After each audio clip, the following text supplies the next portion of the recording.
Merci toujours d'être avec nous pour cette dernière conférence de l'après-midi. On se retrouvera demain, évidemment, comme vous le savez. Nos deux conférenciers, on va vous les présenter un peu avant qu'ils viennent se joindre à nous sur la scène. David Santarossa. David, tu es détenteur d'un baccalauréat en philosophie et de 2 maîtrises, l'une en philosophie et l'autre en éducation. Tu enseignes depuis quelques années le français ainsi que le cours d'éthique et culture religieuse.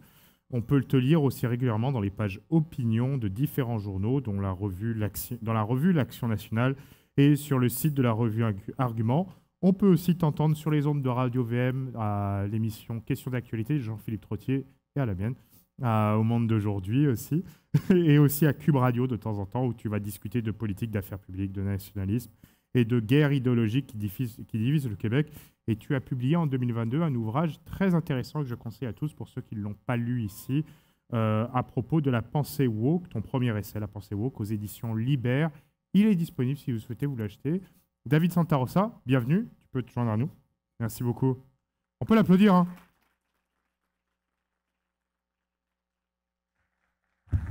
Jean-François Plantane. Jean-François, tu détiens de ton côté une maîtrise en gestion à HEC Montréal et est fondateur du groupe Pour l'amour du français. Si pour toi, la transmission de la langue française est importante pour la cohésion sociale du Québec, la transmission de l'universalisme, je l'ai tout autant, c'est beau comme petit message.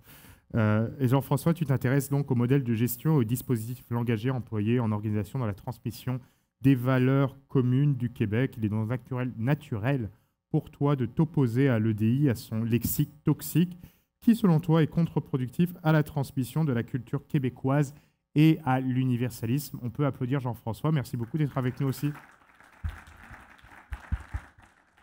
Votre conférence en mode discussion, en fait, tous les deux, c'est sur le sujet de la transmission de la culture québécoise et le rôle contre-productif de l'EDI. Donc, on continue la conversation qui a été initiée tantôt par Nadia El Mabrouk. Donc, je vous laisse la parole et à tantôt pour vos questions. Super, merci beaucoup Julien. Salut David, ça va? Bonjour, bonjour. Bon, il y a encore de l'énergie dans la salle aujourd'hui? Oui, j'ai pas entendu? Oui, OK, bon, super. On est très content de vous voir aujourd'hui. C'est une première aujourd'hui, donc on est très content. Aujourd'hui, on va parler de plusieurs sujets. On va vous amener surtout sur le terrain de la transmission de la culture, principalement au secondaire. Puis après ça, on va explorer d'une perspective langagière comment l'IDI, dans le fond, est un frein à la culture de la transmission de l'universalisme et des valeurs québécoises, pas seulement au secondaire, mais dans toutes nos institutions. Et je pense que ça va être vraiment le fun. Es-tu prêt, David? Je suis prêt. OK, super. Toi, tu enseignes au secondaire. Tu as été professeur du cours d'éthique et culture religieuse. Qui va être remplacé bientôt par le cours de culture et citoyenneté québécoise. Est-ce que tu peux nous parler un peu de c'était quoi le cours? Quelle était la place de l'universalisme dans ce cours-là? Puis en quoi, en fait, ce cours-là était un peu problématique? Oui, donc dans le cadre, pour donner un peu de contexte, dans le cadre d'une recherche pour l'Institut de recherche sur le Québec, dont Julien parlait il y a quelques minutes, avec Guillaume Rousseau qui était dans la salle, je ne sais pas s'il est parti. J'ai fait une étude sur, sur un peu une synthèse des critiques au fil des ans du cours éthique et culture religieuse, parce que c'est un cours qui a été fortement critiqué. Et puis, j'ai comparé ces critiques-là avec, en fait, moi et François Côté, au nouveau cours donc, de culture et citoyenneté québécoise. On a répondu à la question, est-ce que les critiques ont été prises en compte? Mais on va peut-être y revenir un peu plus tard sur cette question-là. Mais si on regarde les critiques principales du cours ECR, donc, et selon l'angle universaliste, on n'était pas du tout, en fait, dans l'universalisme. On était vraiment, les enfants sont vraiment dans un... Je vais parler au présent parce que le cours d'ECR existe encore, là. Bien, même si les enseignants peuvent faire le cours CCQ, bref, j'évite les détails. Donc, comme je le disais, il y avait un carcan religieux très, très fort, notamment avec les manuels. Et Nadia El Mabrouk, d'ailleurs, je pense qu'elle a fait une étude à ce propos, si je ne me trompe pas. Dans les manuels, les représentants des religions, des différentes religions sont très stéréotypés, n'est-ce pas? Une femme musulmane, c'est nécessairement une femme voilée. Un homme juif, c'est nécessairement un homme portant une kippa. Donc, on est vraiment dans cette idée-là de stéréotypes qui sont très, très forts.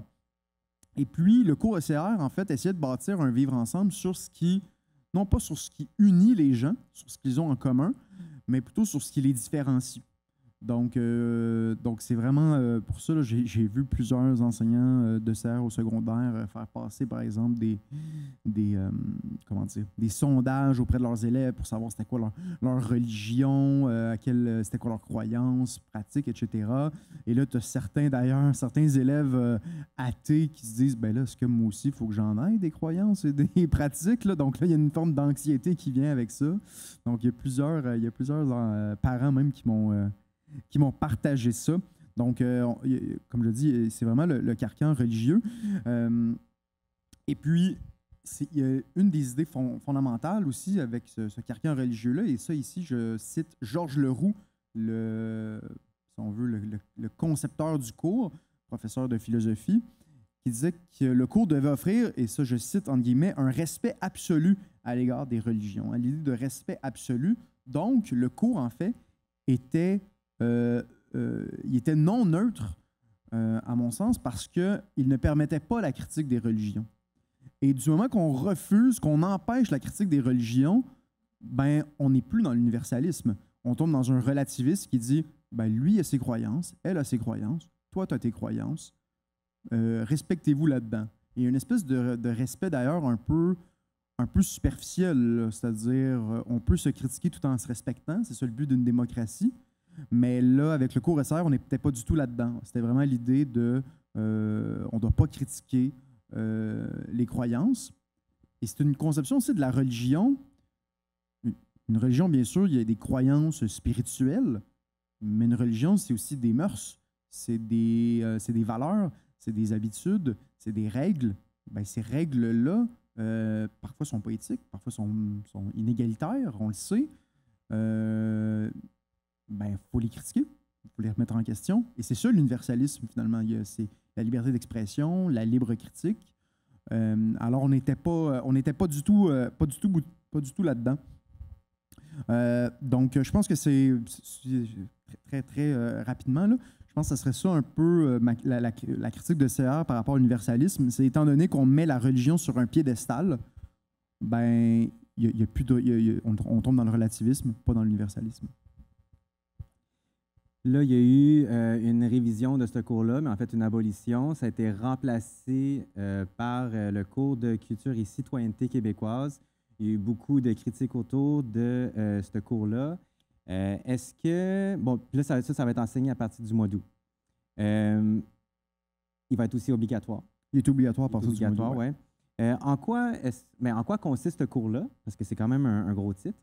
En quoi consiste ce cours-là? Puis comment est-ce que ça corrige les torts de l'ancien cours? Oui, donc pour la place de la religion, ce qu'il faut savoir, c'est que le nouveau cours donne une moins grande place à la religion. Donc ça, je pense que c'est une bonne chose, du moins en partie. C'est-à-dire, évidemment, le phénomène religieux, il faut le comprendre à l'école, ça fait partie du monde, mais l'angle aussi est changé. C'est-à-dire que la religion n'est plus sur un piédestal. La religion fait partie des autres systèmes de croyances, de valeurs, un peu que d'autres systèmes possibles. La laïcité, d'ailleurs, est maintenant un concept obligatoire dans le cours CCQ. Et ça, je le prends en partie, pas uniquement, mais en partie sur mes épaules. C'est-à-dire que dans la version provisoire du cours, la laïcité était un concept facultatif. Et avec notre étude, on a montré finalement que justement, ça n'avait pas de sens que ce soit un concept facultatif, que ça devait être obligatoire. Et c'est d'ailleurs paradoxal que la CAQ, qui fait une loi sur la laïcité, la fameuse loi 21, ne rende pas obligatoire, du moins dans la version préliminaire, la laïcité obligatoire. Donc ça, je pense que c'est un immense gain. En fait, moi, je suis très, très fier de ça, que la laïcité soit maintenant un concept obligatoire. Bon, une fois que ça c'est fait, on a hâte de voir les manuels du cours pour voir si la laïcité va être en effet enseignée. Donc ça reste à voir. Il y a un thème quand même, ça je dois le souligner, il y a un thème là, que c'est en secondaire 5, si je ne me trompe pas, qui s'appelle « Groupes sociaux et rapports de pouvoir », où on doit aborder les questions de racisme, d'inégalité. Donc, dans le programme, on parle d'appropriation culturelle, de racisme systémique. Bon, ça peut être des sujets tout à fait intéressants à aborder, mais il y a quand même là une inquiétude de littéralement d'endoctrinement des élèves, c'est-à-dire qu'il faut faire attention de ne pas aborder ça avec un thème woke, avec un angle woke plutôt. Je voudrais aussi dire par rapport à ce cours-là, on entend tous culture et citoyenneté québécoise. Donc, on a l'impression que le mot québécoise s'applique à la fois à culture et à la fois à citoyenneté. Or, ce n'est pas le cas. L'adjectif québécoise est au singulier. Donc, c'est uniquement la citoyenneté ici qui est québécoise. D'ailleurs, c'est une de nos critiques dans notre étude. C'est-à-dire que, et là, je fais un peu de pouce sur la présentation de Guillaume Rousseau de tout à l'heure, on a mis de l'avant l'idée qu'il fallait faire la promotion de la convergence culturelle, justement. Donc, c'est pour ça qu'il fallait mettre un S à québécoise, pour que ça concerne vraiment la culture québécoise, qu'il y ait c'est-à-dire qu'on s'intéresse à différentes cultures, certes, mais que la culture québécoise a une place privilégiée dans ce curriculum-là. Malheureusement, cette critique-là n'a pas été retenue. Donc, à notre sens, il n'y a pas assez de place à la culture commune. Donc, la citoyenneté québécoise, oui, c'est des lois. Oui, c'est des lois linguistiques sur la laïcité. Oui, c'est les chartes des droits, même si ça, il peut y avoir certaines critiques à cet égard. Mais c'est aussi une culture. C'est une culture commune. Et ça, je pense que c'est très, très important. Dans les prochaines années, il va falloir bâtir autour de ça parce que, évidemment, la diversité, c'est bien beau, mais en même temps, il faut bâtir du commun. Et il y a beaucoup d'études, d'ailleurs, à ce propos. Que ce soit au travail, donc on parlait de DU tantôt, que ce soit au travail, que ce soit dans la société, dans une société où il y a beaucoup de diversité, dans un groupe où il y a beaucoup de diversité, il faut créer du commun. Ce commun-là peut être un objectif commun, ça peut être un trait, une caractéristique commune. Et je pense que cette caractéristique-là commune au Québec, on a un peu la réponse, c'est le français. Et cette caractéristique-là, évidemment, le français, c'est-à-dire une langue, à mon sens, une langue touche à l'universel. Pourquoi? Parce que tout le monde peut apprendre une langue. Tout le monde peut apprendre le français. Et donc ça, je pense que c'est fondamental. Et quand je parle de culture commune, ça, je pense, à mon sens, c'est vraiment une distinction fondamentale. La culture commune, ça ne veut pas dire une culture unique. C'est-à-dire que chaque famille a son histoire, c'est très culturel, bien sûr, mais il existe quand même quelque chose comme une culture commune qui est partagée par tout le monde, par tous les Québécois, qu'on s'identifie à une certaine histoire. Donc, même si tu es un immigrant, tu débarques de l'avion, à mon sens, tu peux quand même être...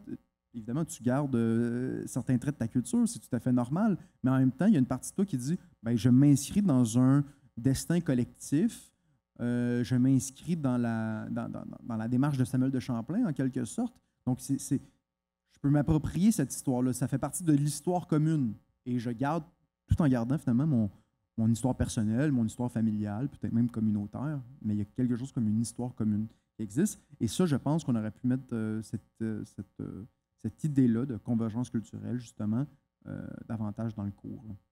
Super. Donc, si vous voulez en apprendre plus sur la pensée de David Santarossa et son collègue François Côté sur le programme de culture et citoyenneté québécoise, vous pouvez aller sur le site de l'Institut de recherche sur le Québec. Puis, il y a une section sur cahier de recherche. Alors, vous pouvez trouver l'étude qui est là.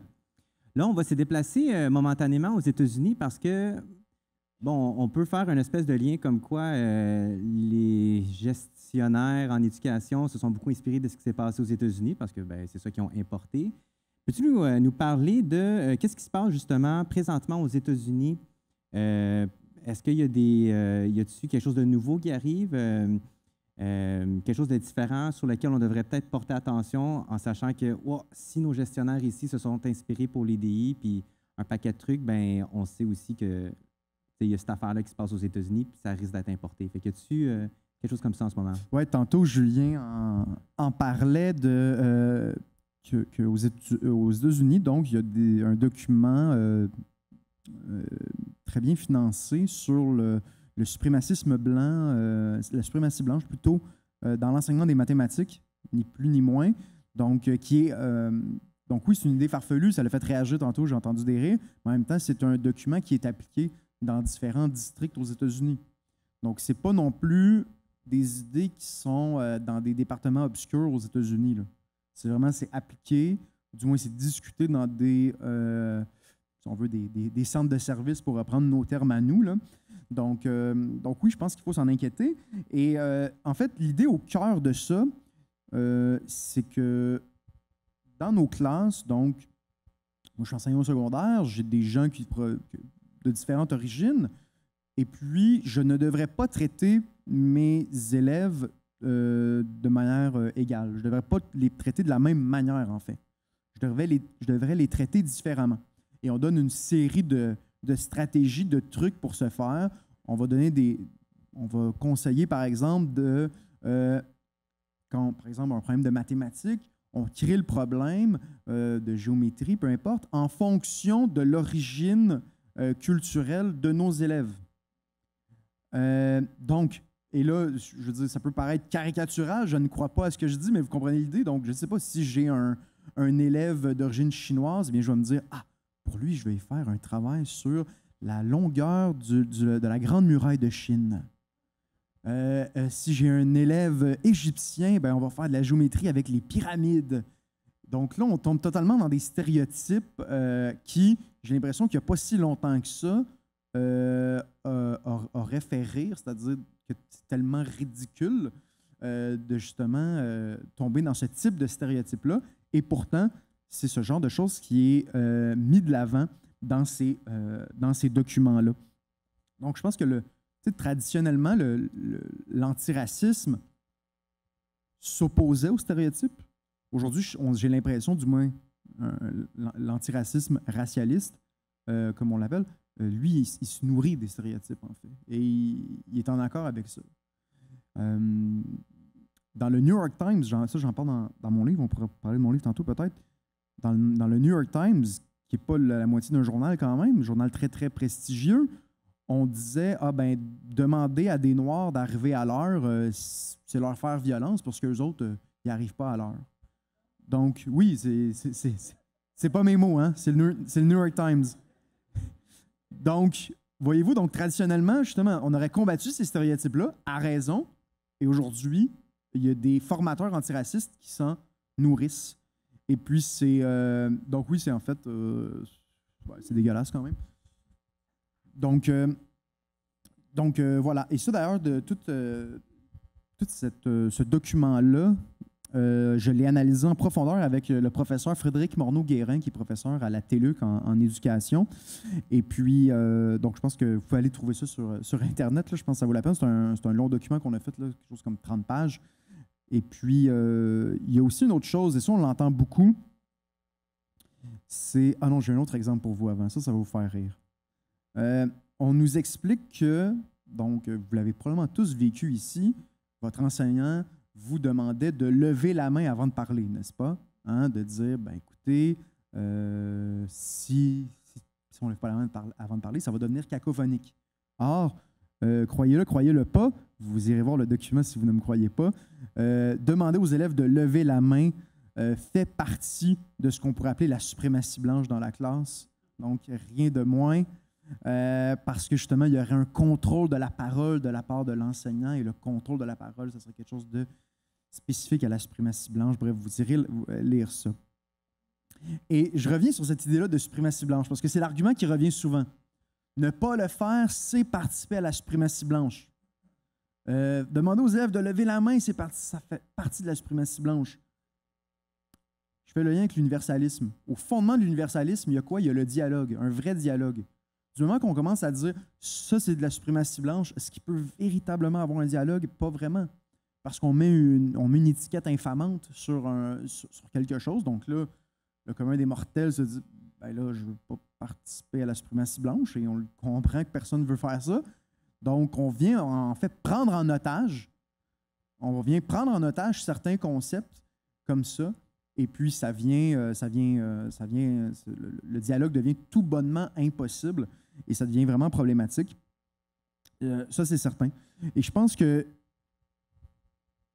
parce que, on peut toujours s'attarder aux intentions. Hein. C'est quoi les intentions derrière ce document-là sur le démantèlement du racisme dans l'enseignement des mathématiques? Bien, évidemment, c'est que tout le monde ait des bons résultats en mathématiques. Bien, ça, je pense que tous les enseignants ont ça comme objectif. Et nous, ce qu'on a fait, dans notre étude, c'est justement de dire, bien, ce qu'il propose, non seulement il y a quelque chose de vicié sur le plan de l'argumentation, mais en plus, ça ne fonctionne pas. Et là, on a tout fait une étude vraiment approfondie avec l'aide de données probantes pour montrer que finalement, ce qu'il propose, si on les appliquait, ça nuirait aux personnes que ça prétend aider, en fait. Donc, évidemment, moi, je suis pour aider tous nos élèves. Appuyons-nous sur les données probantes, qu'on sait que ça fonctionne et on sait que ça va aider les élèves en difficulté. Ne nous basons pas sur des stratégies issues d'une forme de bien-pensance racialiste qui ne fonctionne pas, qui est non seulement illogique, mais aussi contre-productive. Je pense que c'est important de le dire. Donc, je pense que c'est ça la voie de la réussite, en quelque sorte. Super. On va parler des DI, mais d'un autre angle cette fois-ci. Mais avant, je vais juste raconter une petite anecdote. Moi, la première fois qu'on m'a parlé des DI, on m'a dit, mais moi, je ne savais pas c'était quoi. Fait que je dis, ben, c'est quoi ça? Puis là, la fille avec qui je parlais, j'étais certain qu'on allait bien s'entendre, puis on allait devenir des amis, etc. Fait que là, elle me dit, ben, regarde, Jeff, ce qui se passe, c'est que toi, tu es blanc. Fait que tu es un oppresseur. Je suis comme, OK, ben, ça a l'air qu'on ne sortira pas ensemble, hein? Puis là, tu sais, l'affaire, le secret, là, c'est que moi, dans le fond, je suis moitié québécois, 3/8 chinois, puis 1/8 philippin. OK, je sais que les ADN, ça ne fonctionne pas comme ça, là, mais pour simplifier la chose, c'est ça. Fait que, d'une part, je serais un suprémaciste parce que je suis moitié blanc, puis d'un autre côté, je serais aussi un opprimé. Fait que je ne sais pas si je devrais être fier de mes descendances eurocentriques ou si je devrais me victimiser. Donc, tu sais, imaginez un adolescent là, qui est moitié-moitié, là, sa crise existentielle à l'adolescence, là, elle va être vraiment terrible. Donc, moi, je pense que c'est la moitié de ton corps opprime l'autre moitié. Je pense que c'est ça qui se passe. C'est ça. Donc, t'es correct, t'es neutre. C'est ça. Vraiment, t'es correct. Fait que, moi, dans le fond, pour me laver de mes péchés, parce que moi, je suis droitier, mais des fois, quand j'écris de la main gauche, ou quand je bats mes œufs, je bats de la main gauche. Enfin, c'est juste pour dire que c'est complètement ridicule dès le départ. Puis c'est une des raisons, en tout cas, personnellement, pourquoi je suis absolument contre cette affaire-là. Mais je suis très content aussi de voir que scientifiquement, ça ne tient pas la route. Fait que là, nous, on peut bien se poser la question, mais OK, il y a ça qui se passe. Où est-ce qu'on pourrait s'impliquer? Ou c'est le rôle de qui de mettre fin à cette chose-là? Parce qu'on pourrait bien se demander, mais comment ça, le premier ministre n'a pas encore mis un stop à cette chose-là? Est-ce que c'est parce que présentement, il ne va pas bien dans les sondages puis il ne veut pas avoir plus de mauvaise presse ou c'est parce qu'il y a une aile dans son parti qui est en faveur de ça, puis comme c'est une coalition, ben, il est obligé d'accepter certaines choses? Fait que, David, selon toi, c'est où dans le milieu de l'éducation où on devrait s'opposer à l'EDI? Évidemment, il y a plusieurs avenues possibles. Tantôt, il y a Agnès Collin qui a donné une certaine idée, je pense, c'est de poser des questions. Je pense que ça part de là et ça prend beaucoup de courage. Ça, je le dis souvent parce que, justement, le camp EDI tente de monopoliser le camp du bien. C'est-à-dire, c'est nous le bien, nous incarnons le bien. Si vous vous opposez à nous, ben, par définition, vous êtes le mal. Donc, c'est d'accepter d'un peu mordre la poussière, de passer pour le méchant, mais ce sera très bref. Ce sera très bref parce que généralement, on se rend compte que, OK, finalement, tout le monde pensait comme moi dans la réunion, mais personne n'osait le dire. Moi, c'est arrivé à mon travail à plusieurs reprises que je me suis opposé à certaines choses. Puis finalement, à la pause, « Hey, t'avais raison, David, t'as bien fait de le dire. » Donc, je veux dire, le gros bon sens, il y a quand même beaucoup de monde qui l'ont. Je fais pas de pub pour Pierre Poilievre en parlant de gros bon sens. Mais on comprend l'idée, je pense. Donc, beaucoup de courage, ça c'est certain. Et moi, je mets beaucoup de responsabilités sur les professeurs d'université, un peu comme le travail qu'on a fait à l'aide de données probantes, de dire, mais voyez-vous, ça ne fonctionne pas. Et je sais que, par exemple, il y a Martin Drapeau à McGill qui fait un superbe travail, qui a fait un colloque récemment, un peu comme ici. Donc, vraiment de se baser, parce que c'est-à-dire, c'est la vérité qui va l'emporter au final. Ça peut paraître un peu cliché, mais je pense qu'on n'a pas le choix de croire à ça. puis de se dire, ben non, ce qui est... c'est ça, la vérité va l'emporter, puis c'est pas vrai que ces concepts illogiques vont le remporter sur la vérité. Donc, je pense que ça part vraiment de là, données probantes, recherche. Il y a un travail de fond, puis à force de faire un travail de fond, ça perce dans les médias. Une fois que ça perce dans les médias, ben là, c'est là que les politiciens doivent réagir. Je vais prendre la balle au bon sur la question d'une personne ne se sentirait pas à l'aise de s'exprimer dans une réunion départementale, par exemple.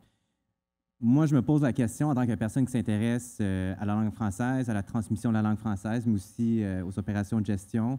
C'est quoi les dispositifs langagiers qu'on utilise en organisation pour transmettre un concept ou pour amener nos employés à adhérer à une nouvelle vision stratégique de l'organisation?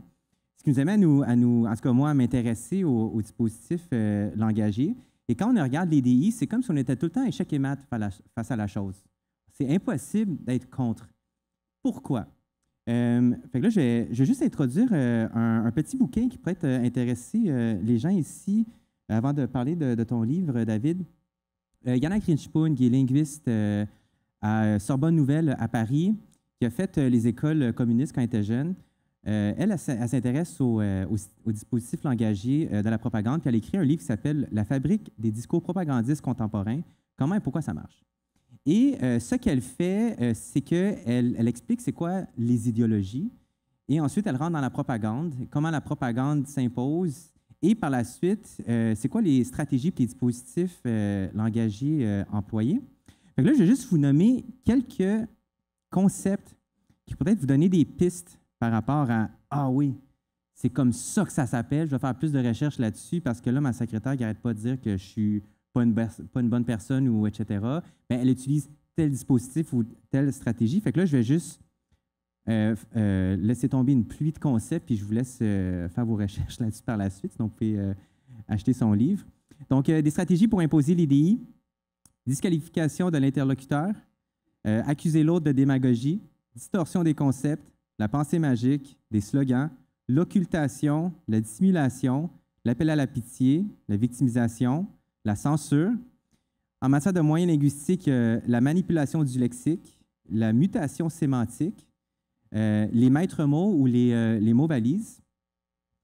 Dans l'organisation du discours, il y a les formules discursives qui sont extrêmement convaincantes comme la culture du viol ou la masculinité toxique. C'est presque impossible de parler de ça tellement qu'il y a de concepts qui sont entremêlés là-dessus.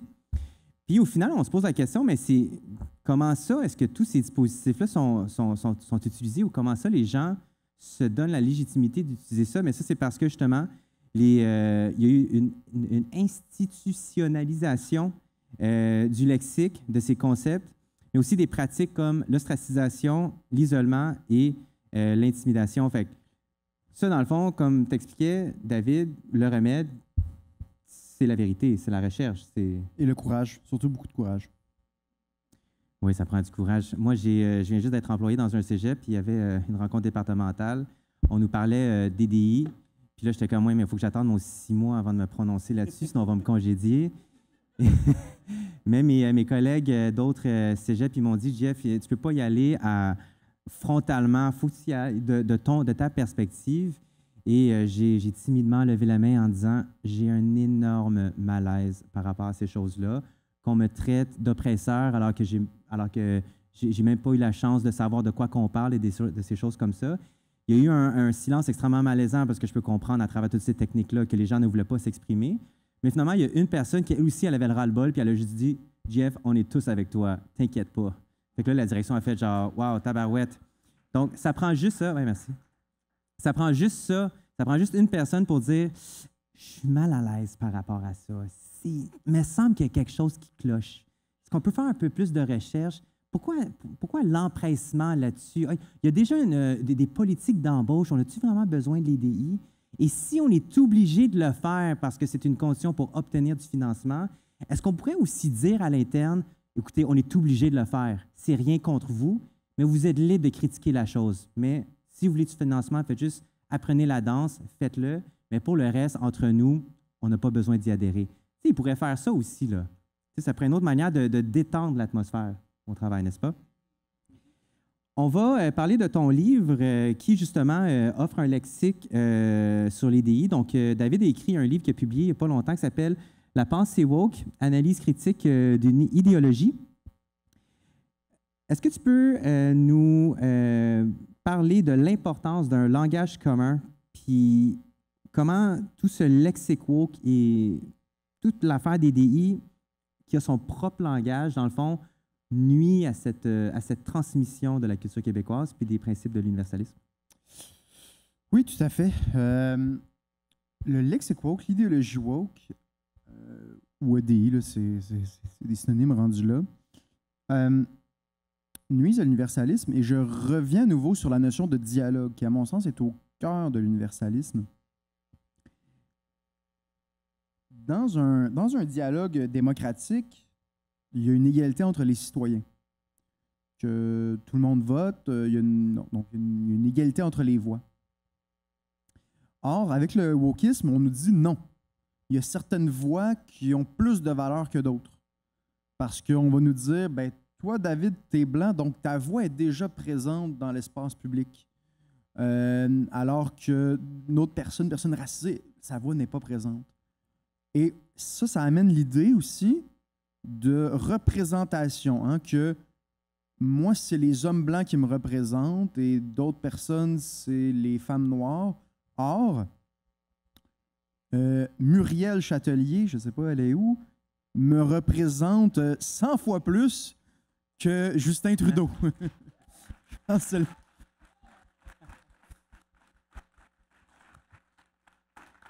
donc, c'est ça, c'est-à-dire que j'ai l'impression que dans le cadre conceptuel EDI, il y a comme quelque chose qui ne fonctionne pas. Là. OK, David, c'est un homme blanc, représenté par Muriel, mais pas par Justin. OK, en tout cas. Et pourtant, dans une démocratie, c'est à ça qu'on devrait aspirer.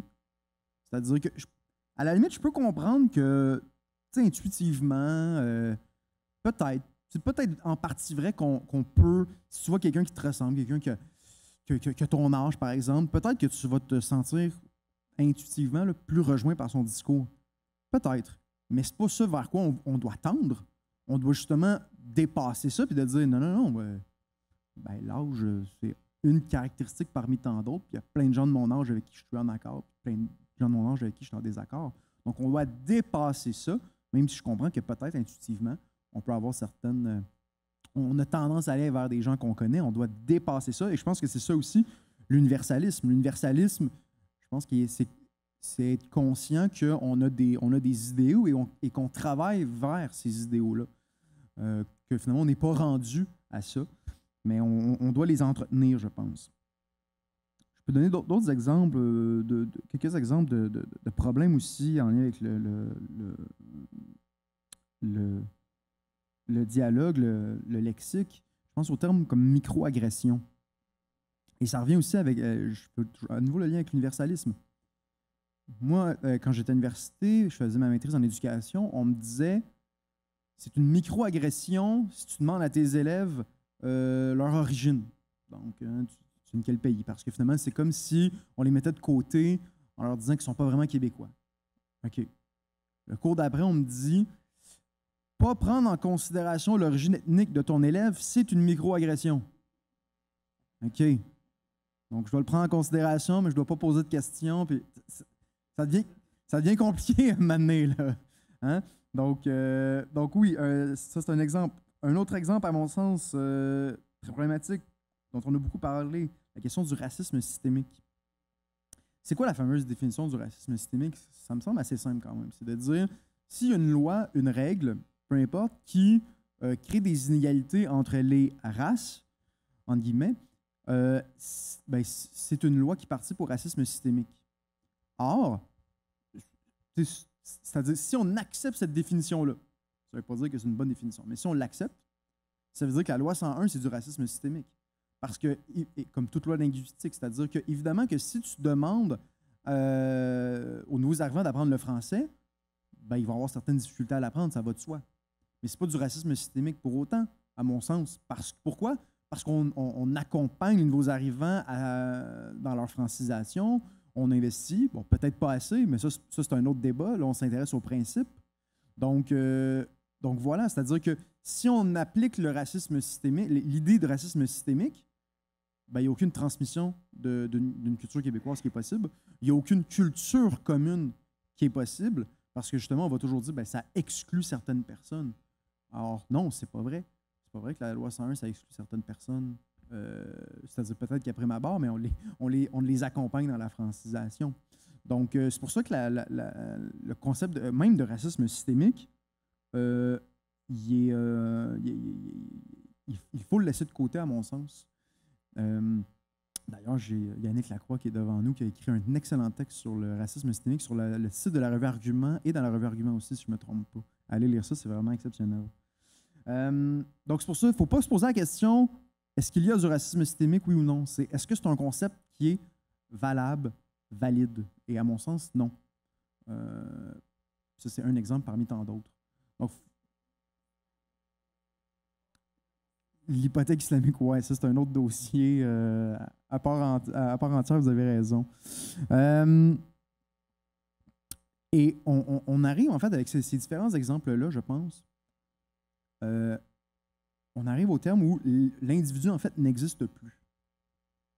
Hein, avec la question EDI, la question du racialisme, tu es toujours un représentant de ton groupe ethnique, racial.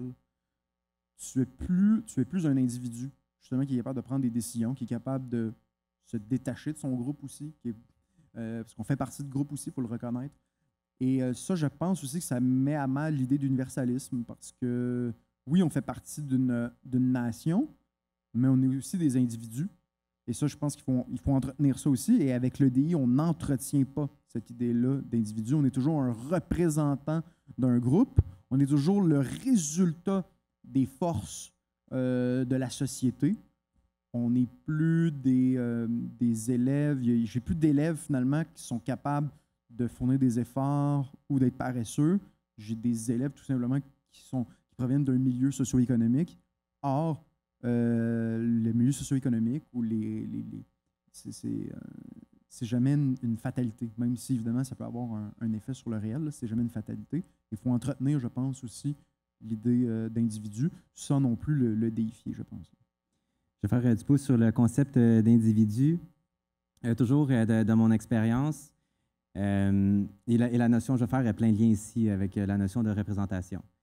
Quand j'entends une amie qui est arabe avec les cheveux vraiment bouclés qui se dit « Ah, moi, j'ai jamais été représentée à la télévision, puis j'aimerais ça me voir à la télévision. » Moi, je l'adore, puis j'ai pas envie d'y lancer une grenade, là, puis dire « Va lire ça, puis tu vas voir que tu as tort. » J'ai pas envie de faire ça parce que je veux maintenir ma relation avec mon ami. Moi, je parle de mon expérience. Là, je vous donne des petites solutions pour peut-être essayer de sortir du paradigme IDI ou des pièges discursifs de l'IDI. C'est de se dire, ben moi, là, je suis moitié québécois, moitié asiatique, pour simplifier la formule. Je ne me verrai jamais à la télévision. Est-ce que tu peux m'expliquer comment ça, je suis encore en vie? S'il n'y a personne pour me montrer comment vivre, c'est complètement ridicule. Évidemment, elle rit un peu parce que, d'autant plus qu'elle gagne pas mal plus que moi, je me dis, tu as réussi dans la vie. Là, je pense pas que tu as besoin que dans l'émission, je sais pas moi, Virginie, que il y a une fille qui te ressemble. Là. Ouais, ça fait un peu vieillot. Ça date un peu.